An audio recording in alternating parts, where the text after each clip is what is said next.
कि मैं आपको एक गारंटी देता हूँ कि 1 साल के बाद आपको कई सारे ऐसे लोग मिलेंगे और मैं भी ऐसे कई सारे लोगों की कहानियाँ आपको बताने वाला हूँ जो कि पीएसयू कंपनीज में और जो रेलवे कंपनीज में उसमें ऊपर के लेवल पे जाके फंस जाएंगे और उसके बाद वो जबरदस्ती के लिए फोर्स्ड लॉन्ग टर्म इन्वेस्टर बन जाएंगे। आपको ये समझना पड़ेगा यहाँ पे कि आप जो प्रॉफिट बुक कर रहे हैं वही आपका प्रॉफिट है। जो आपको प्रॉफिट दिख रहा है, जो नोशनल प्रॉफिट है, आपने बुक नहीं किया, वो आपका प्रॉफिट नहीं है। अगर आप एसआईपी मोड में इन्वेस्ट करते हैं तो कोई दिक्कत नहीं है।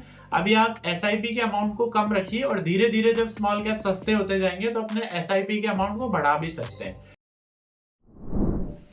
Nifty at all time high, Nifty is at about 21,800 और अगर हम एक साल में बात करें तो जबरदस्त बुल रन चल रहा है। स्पेशली अगर हम स्मॉल कैप और मिड कैप की बात करते हैं, स्मॉल कैप 100 इंडेक्स ने एक साल में लगभग 75% का रिटर्न हमको दिया है और मिड कैप 100 इंडेक्स की बात करें तो लगभग एक साल में 65% का फिनोमिनल रिटर्न उसने दिया है।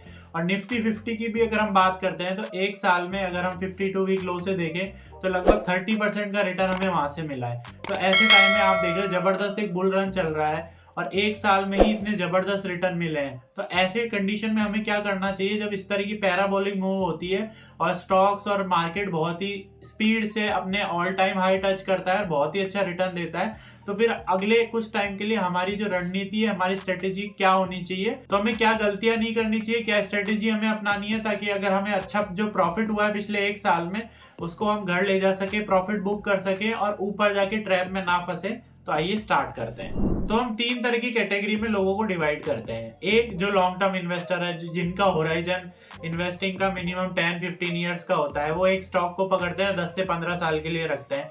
दूसरी कैटेगरी में पोजिशनल ट्रेडर्स आते हैं जो कि कुछ वीक के लिए, कुछ डेज के लिए, कुछ महीनों के लिए स्टॉक को रखते हैं। जब तक प्राइस स्ट्रक्चर उसका स्ट्रांग होता है तब तक उसको कैरी फॉरवर्ड करते हैं। और तीसरे वो तरीके के लोग जो कि है म्यूचुअल फंड इन्वेस्टर, जो कि सिर्फ म्यूचुअल फंड में इन्वेस्ट करते हैं, डायरेक्ट स्टॉक्स में इन्वेस्ट नहीं करते। तो हम इन तीनों के लिए बात करेंगे कि जब इस तरीके का बुल रन चल रहा हो और एक साल में ऐसा जबरदस्त रिटर्न आया हो तब इन तीनों को क्या क्या करना चाहिए, क्योंकि तीनों के लिए जो स्ट्रेटेजी है बिल्कुल अलग होगी, तीनों की अप्रोच भी बिल्कुल अलग होती है। तो जैसे सबसे पहले हम बात करते हैं कि म्यूचुअल फंड जो इन्वेस्टर है उसको यहाँ पे क्या करना चाहिए।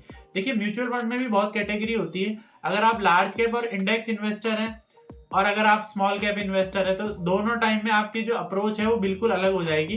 क्योंकि जो स्मॉल कैप इन्वेस्टर हैं वो बहुत ज्यादा रिस्क वर्दी होते हैं, बहुत ज्यादा रिस्क लेते हैं और 5 साल 10 साल के लिए उनको एटलीस्ट इन्वेस्ट करना ही करना होता है, क्योंकि स्मॉल कैप जो है वो बहुत ज्यादा वॉलेटाइल होता है। तो मैं स्मॉल कैप में जो इन्वेस्ट करते हैं उनको सबसे पहले तो यहाँ पे ये एडवाइस दूंगा कि वो जो फ्रेश बाय है, जो लमसम है, वो तो बिल्कुल भी ना करें। इस टाइम पे अगर आप स्टार्ट कर रहे हैं स्मॉल कैप में इन्वेस्ट करना तो ये बहुत ज्यादा रिस्की होता है। तो आप देखेंगे कि जो स्मॉल कैप है वो किस तरीके से परफॉर्म करते हैं कि 5-7 साल आपको स्मॉल कैप में बहुत ज्यादा बेरिश या साइडवेज आपको वो दिखेंगे।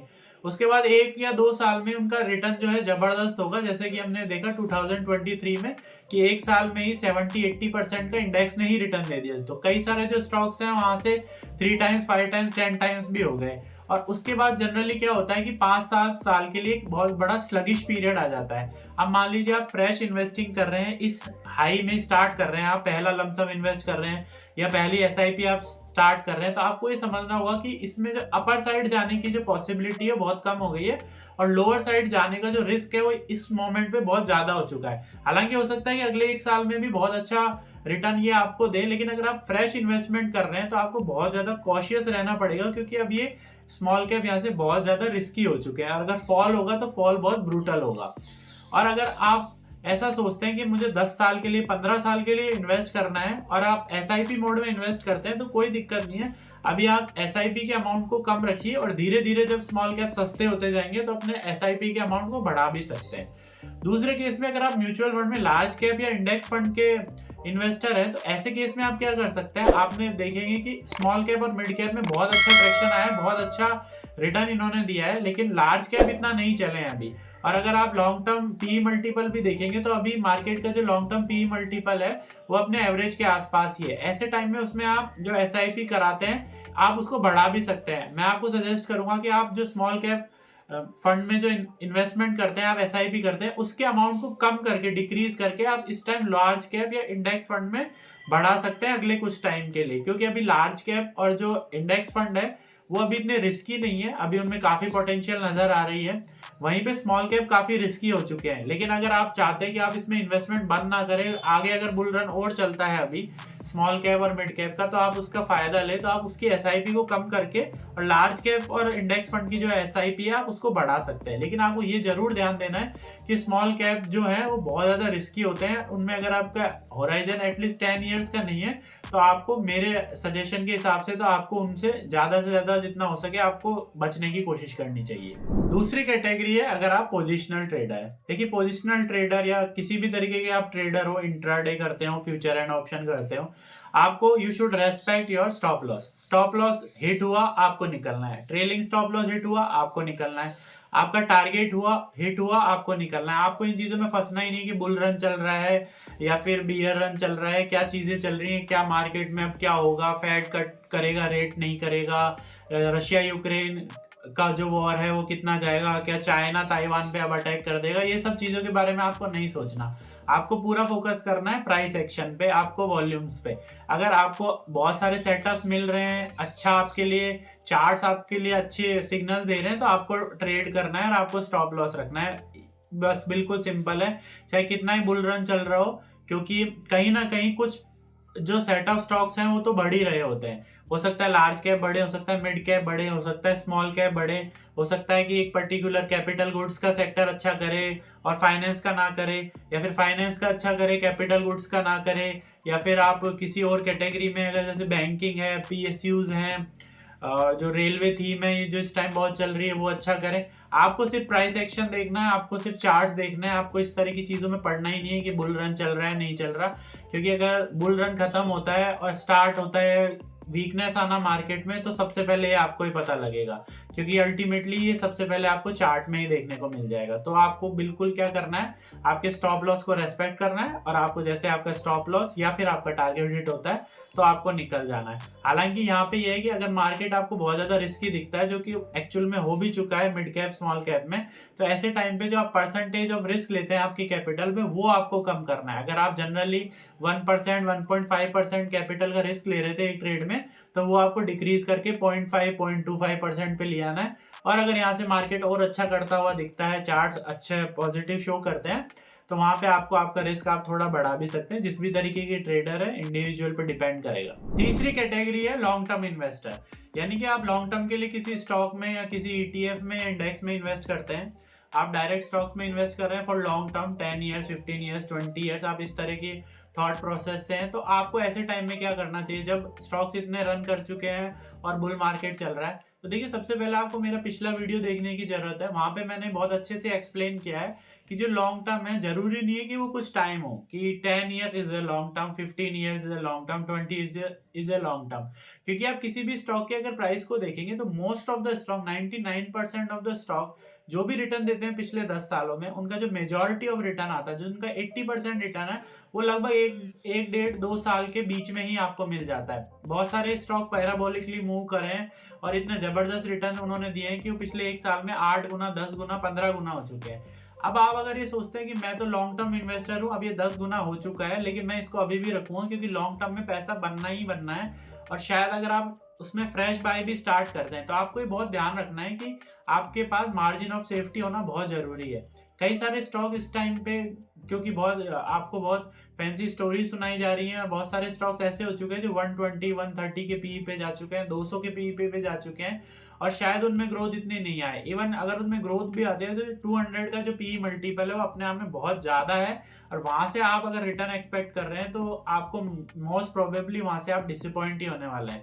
हो सकता है कि यहाँ से 20-30% उनका रिटर्न और मिल जाए, लेकिन आपको बहुत कॉशियस रहना है। और जब भी फर्स्ट साइन ऑफ वीकनेस आपको मिले, जब भी आपको अगर एक्सपेक्टेड रिजल्ट भी ना आए या किसी भी तरह की नेगेटिव कमेंट्री आपको कॉल में मिलती है, तो उस टाइम से फट से आपको बाहर निकलना है। इस तरह की थियरीज में नहीं पड़ना है कि लॉन्ग टर्म इन्वेस्टर हूं मैं तो लॉन्ग टर्म के लिए रहूंगा, क्योंकि एक्चुअल में आपको ये चीज समझनी है, आपको महाभारत का अर्जुन बनना है, अभिमन्यु नहीं, कि चक्रव्यूह में घुसना है और निकलना भी है।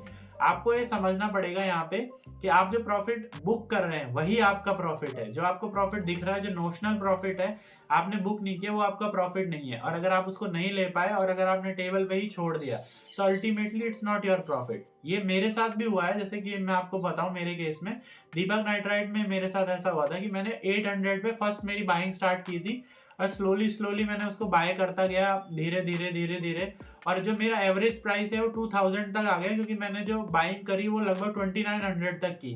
तब बड़ी फैंसी स्टोरीज चल रही थी केमिकल की और इस तरह की, लेकिन जैसे ही चाइना ने डंपिंग स्टार्ट करी और केमिकल के प्राइसेस बहुत नोज डाइव हो गए, तब अपने आप जो इनका जो रिजल्ट है, जो मार्जिन है कंपनीज का, केमिकल कंपनीज का बहुत गिर गया। पिछले 2 साल में देख सकते हैं आप, अगर उनमें है उसमें इन्वेस्टेड, तो आप पाएंगे कि 2 साल में जो उनका रिजल्ट है वो बहुत ही खराब रहा है, क्योंकि पीक मार्जिन हो चुके थे, पीक वैल्यूएशन हो चुकी थी। लेकिन हम सोचते हैं कि हम लॉन्ग टर्म इन्वेस्ट करेंगे, जबकि वो 4 to 5 बैगर तो 1 साल में ही हो गया है। यानी 1 साल में ही लगभग उसने FY 27-28 तक की जो प्रॉफिट ग्रोथ जो हो सकती थी उसको पहले ही प्राइस इन कर लिया है। तो आप ऐसे समझ सकते हैं कि FY 28 तक तो आपने ऑलरेडी उसमें इन्वेस्ट कर दिया, आप लॉन्ग टर्म इन्वेस्टर हो गए। जरूरी नहीं है, बहुत रेयर केस में आपको मिलेगा कि कोई कंपनी होगी जो लगातार 30% की ग्रोथ करती ही रहेगी फॉर 10 years, 20 years, 30 years। ऐसी भी कंपनीज है बहुत, पर ऐसी बहुत रेयर कंपनीज है। तो आपको बचना है ऐसे केस में कि लॉन्ग टर्म इन्वेस्टमेंट के नाम पे आपको 10, 15, 20 इयर्स रखना है। अगर वैल्यूएशन अपसर्ड हो चुकी है तो, और आपके पास कोई मार्जिन ऑफ सेफ्टी नहीं है, तो आपको बहुत कॉशियस होना है और एक एग्जिट प्लान के साथ आपको जरूर आना है। बिना एग्जिट प्लान के आपको कभी भी इन्वेस्ट नहीं करना है। और दूसरा आपको ये भी समझना है कि जो अभी हॉट थीम्स चल रही है, PSU बैंकिंग और PSU जो भी कंपनीज हैं, रेलवे कंपनीज हैं, उसके अलावा कैपिटल गुड्स है, केबल्स एंड वायर कंपनी है, स्मार्ट मीटर्स की कंपनी, इस तरह के बहुत सारे जो हॉट थीम्स चल रहे हैं, वहाँ पे आपको बहुत कॉशियस रहने की जरूरत है, क्योंकि वहाँ पे बहुत स्टोरीज चल रही हैं इस तरह की अभी तो ये कैपेक्स साइकिल चल रहा है, गवर्नमेंट बहुत कैपेक्स करेगी तो ये तो बढ़ते ही जाएंगे, तो इस तरह की चीजें होते जाएगा। लेकिन आपको ये ध्यान रखना है कि क्या एक्चुअल में जो वैल्यूएशन है वो फेयर है। कहीं ऐसा तो नहीं कि आप 100 के पी पे कोई स्टॉक को दे रहे हैं, वो भी PSU कंपनी को, क्योंकि आपको लग रहा है कि उसमें ग्रोथ आएगी, आपने स्टोरी सुनी है, जबकि रिजल्ट में एक्चुअल में अगर आप कैश फ्लोज देखते हैं तो उस कंपनी के कोई कैश फ्लो नजर नहीं आ रहे। मैं नहीं कह रहा कि आपको हॉट थीम में इन्वेस्ट नहीं करना चाहिए, लेकिन आपको ये जरूर ध्यान रखना है कि आपने हॉट थीम में इन्वेस्ट किया है तो आपको कॉशियस यहाँ पे ज्यादा रहना है। आप लॉन्ग टर्म बने नहीं रह सकते, क्योंकि मैं आपको गारंटी देता हूँ कि 1 साल के बाद आपको कई सारे ऐसे लोग मिलेंगे, और मैं भी ऐसे कई सारे लोगों की कहानियां आपको बताने वाला हूँ जो कि PSU कंपनीज में और जो रेलवे कंपनीज में उसमें ऊपर के लेवल पे जाके फंस जाएंगे, और उसके बाद वो जबरदस्ती के लिए फोर्स्ड लॉन्ग टर्म इन्वेस्टर बन जाएंगे। अब 10 साल के लिए वो उसको रखेंगे, जबकि वो ये बात नहीं सोच पाएंगे कि उनकी जो 10 साल की अगली जो भी उसकी ग्रोथ होनी थी वो ऑलरेडी प्राइस्ड इन हो चुकी है। तो अगर आप हॉट सेक्टर्स में इन्वेस्ट कर रहे हैं तो आपको और कॉशियस रहने की जरूरत है। और अगर आप लॉन्ग टर्म इन्वेस्टर हैं, आप देख रहे हैं कि मेरी जो भी मेरी कंपनी मेरे पोर्टफोलियो में है उसका पैग रेशियो 1.5 से कम है, उसका PE रेशियो भी बहुत ज़्यादा नहीं ओवर स्ट्रेस्ड है, और ग्रोथ भी अच्छी है फॉर लॉन्ग टर्म, आपको विजिबिलिटी दिख रही है, तो डेफिनेटली आपको सोचना ही नहीं चाहिए कि बुल रन चल रहा है कि करेक्शन आएगा, कोई फर्क नहीं पड़ना चाहिए। अगर करेक्शन आता है तो ऐसे टाइम में आप उस कंपनी में और बाय कर सकते हैं। तो कमेंट में लिख के जरूर बताएं कि आपको इस वीडियो से क्या सीखने को मिला, और अपनी लर्निंग जरूर मेरे साथ शेयर करें। और ये सारे मेरे सजेशन है, मेरे ओपिनियन है, आप कुछ भी एक्ट करने से पहले डेफिनेटली अपने जो भी आपको फाइनेंशियल एडवाइजर है या फिर आप जो खुद के थॉट प्रोसेस से जरूर जाएं। ये सिर्फ एक सजेशन वीडियो है, ये कोई आपको एडवाइस नहीं दे रहा हूँ फाइनेंशियल, तो आपको डेफिनेटली फाइनेंशियल एडवाइजर से अपने कंसल्ट जरूर करना चाहिए। Thank you.